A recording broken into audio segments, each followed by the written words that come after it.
చేస్తున్నాము. ఈరోజు ఈ చేస్తూ వంగేటి ఇందిరా ప్రియదర్శిని గారి జన్మదినం సందర్భంగా వీరి యొక్క జ్ఞాపకార్థం వీరి యొక్క చెల్లెలు డాక్టర్ వింధ్యావాసినీదేవి గారు మరియు రామకృష్ణారెడ్డి గారు, వీరి యొక్క తల్లి గారు వి రోహిణి గారు, కుటుంబ సభ్యులు మనవృత్తుల ఆశ్రమంలో ఆశ్రయం పొందుతున్న వయోవృత్తులకు అన్నదానం చేశారు.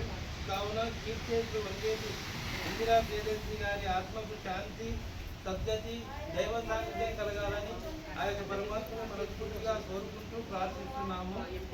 అలాగే వీరి యొక్క చెల్లెలు డాక్టర్ వింధ్యావాసిని దేవి గారికి మరియు రామకృష్ణారెడ్డి గారికి, వీరి తల్లి గారు వి రోహిణి గారికి, కుటుంబ సభ్యులకు, బంధుమిత్రులందరికీ ఆ యొక్క పరమాత్ముడు ఆయుర ఆరోగ్యములను, అష్టైశ్వర్యములను, సుఖ సంతోషాలను ప్రసాదించాలని ఈ సందర్భంగా ఆ యొక్క పరమాత్మని మనస్ఫూర్తిగా కోరుకుంటూ ప్రార్థిస్తూ అన్నదాత సుఖీ భవ